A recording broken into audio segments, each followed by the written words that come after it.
Well, buenos dias, friends of the 50. It is Cody Townsend here, and today we've got another episode of Gear Talk. This is a bonus episode to the 50, and if you somehow arrived at this video without checking out the main episodes, go check them out. A lot more adventuring and skiing, and a lot less of me talking. But if you've come from those episodes to here, well, today we're going to talk about the gear that goes into the 50. Today we're in Evo Backcountry store in Whistler, British Columbia, Canada. And if you're interested in purchasing some of the gear that I talk about today, click on the link below or go into one of the Evo stores throughout North America and you can pick up some of the gear that I use for this project. Today, we're going to be going into Avalanche Airbag backpacks, specifically what I put in mine. For instance, all this gear that's on this table today, this was in my pack when I skied the line, the Sphinx in Alaska. So let's get into it. Okay, before we go into the gear that goes in this pack, let's talk about Avalanche airbags in general. So first off, they will help save your life in the event of an avalanche. There is no guarantee, but the data doesn't lie. If you get caught in an avalanche, you have a 22% chance of dying. With an airbag backpack, you have an 11% chance. So essentially, you almost double your odds of surviving an avalanche. Now, if you ask me, I would take those additional odds. And here's another fact about Avalanche airbag backpacks. They're not as heavy nor as expensive as they used to be. You're adding less than 3 pounds to have an Avalanche equipped airbag backpack. And these days, when prices used to be over $1,000, you can get packs like this, Mammut Avalanche Airbag 3.0, for less than $500. So prices are coming down and weight is coming down. Which leads me to the next question that I actually get a lot during this project, which is, Cody, why don't you use an Avalanche airbag backpack during the 50?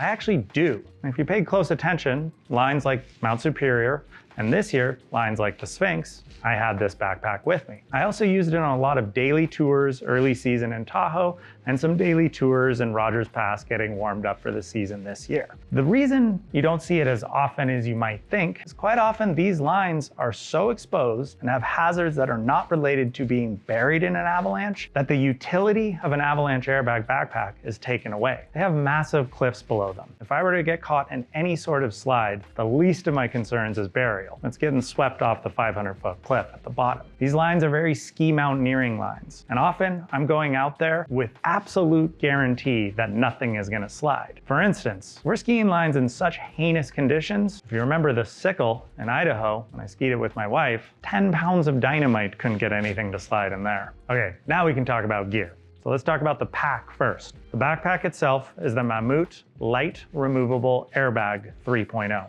This is about a 35 liter and it compresses really tight for day tours, or you can expand it for excess gear that you need, like I used on the Sphinx. This is the pack that I've used most over the years. What I really like about it is it's very expandable, and the Avalanche airbag backpack is removable if you want to take it out. Now for what goes into this pack, okay, let's get into it.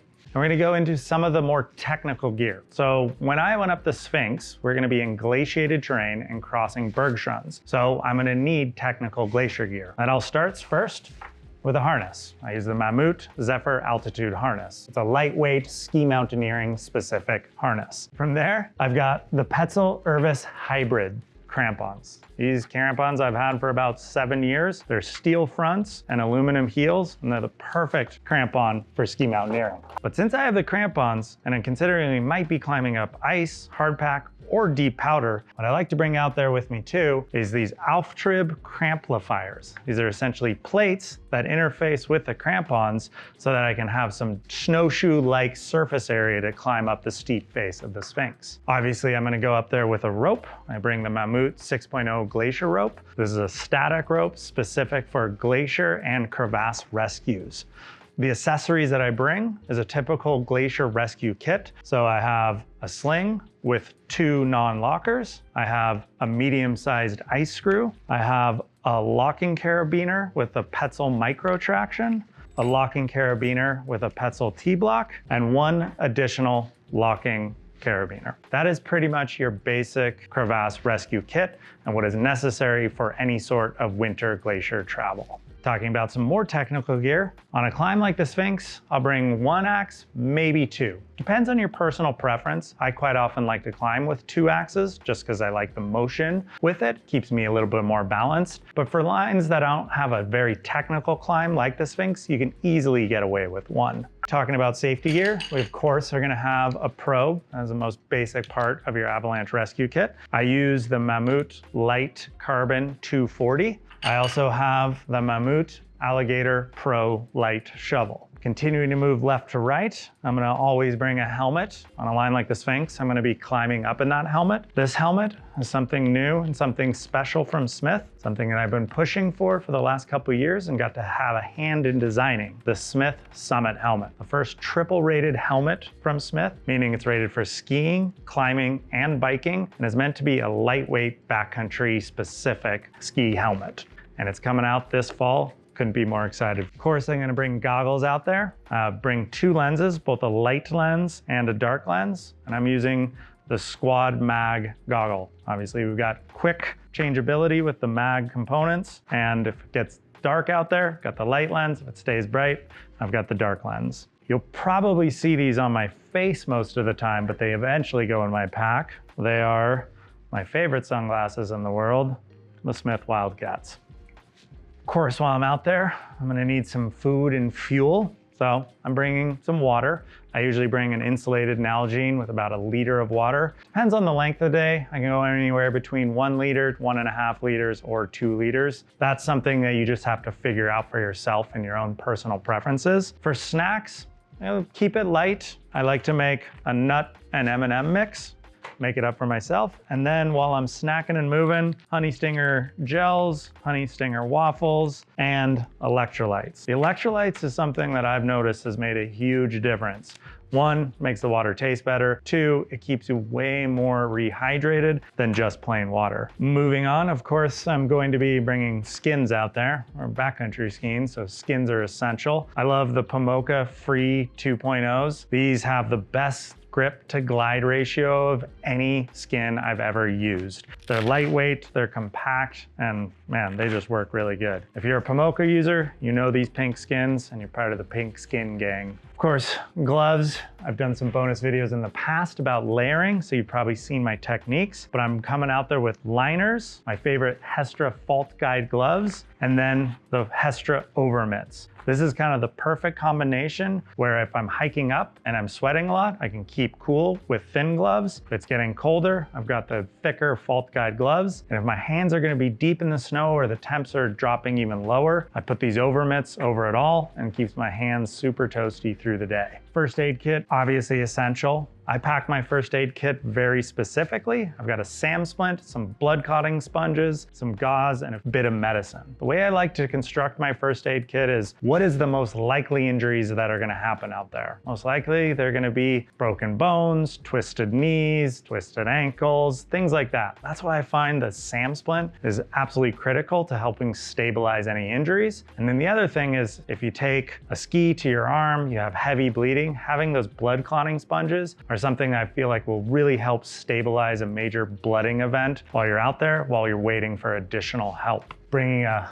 beanie, of course. This is my always combo that I have out there. A ski touring specific baseball cap, and then my favorite fleece beanie that are made by my friend in Tahoe, Emily Turner. These are bandwagon beanies. I really moved away from cotton beanies because obviously cotton is not good out there. And those fleece beanies I just feel like are much warmer, they stay drier, and they dry out a lot quicker. Really, really enjoy them. You probably see that I have them on pretty much all the time.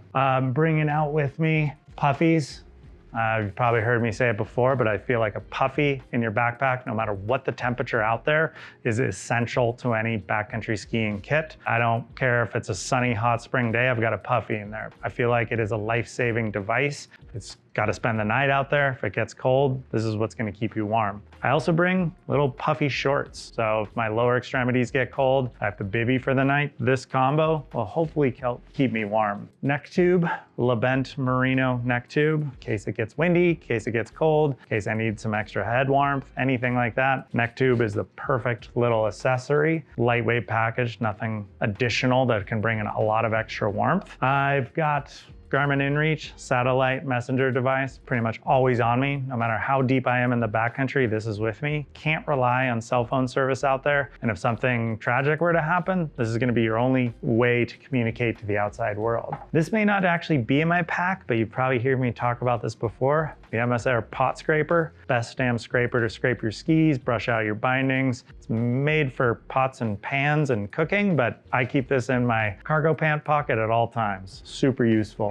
Obviously, see me talk about my favorite sunscreen in the world. I'm running out of it because I haven't been to Europe in a number of years, so if anyone wants to send me any, I'd be happy about that. The Pisbuin Glacier Cream. You can only get it in Europe. Still haven't found it in North America. Best sunscreen I've ever found. Always have a little knife with me. I've actually found this little knife from Gerber Gear. All it has is a screwdriver and a knife to be a perfect lightweight tool for everything I need. So mainly what I'm going to be encountering out there is something I might need to cut or something I might need to fix on my bindings, and this is the perfect kit for that. You might have seen this on my pack quite a lot, kind of sitting right on the side. This is where I keep my GoPro. This is an f-stop lens barrel. And it's insulated, and this is where I keep my GoPro and extra batteries to keep them out of the cold. Quick release while we're producing this project. It's actually Bjarne that gave this to me, and it was a perfect idea. I've been using it ever since. Okay, so that's mainly what goes in my pack. But I did want to talk about one last thing. If you get an Avalanche Airbag backpack, I suggest you purchase these two things alongside it. So there's some myths and some misnomers about traveling with these. In America, it can be pretty hard to travel with these canisters. In order to travel with this, you have to prove to the TSA that this is empty. The only way that you're going to be able to prove that there's no compressed air in here is by unscrewing this cap so that a TSA checker can look in and see there's no air in there. What I do is I'll call ahead to my destinations, call firehouses, or go to mammut.com and figure out if there's refilling locations in the areas that I'm going to. I pop the Avalanche Airbag backpack before traveling, and then I unscrew this cap off. All you need to do it is a strap wrench and a normal wrench, and you should be able to remove that yourself. Then when you get to the destination with a refill kit, some compressed air, you should put it all back together, get back out there, and have a fully functional Avalanche Airbag backpack.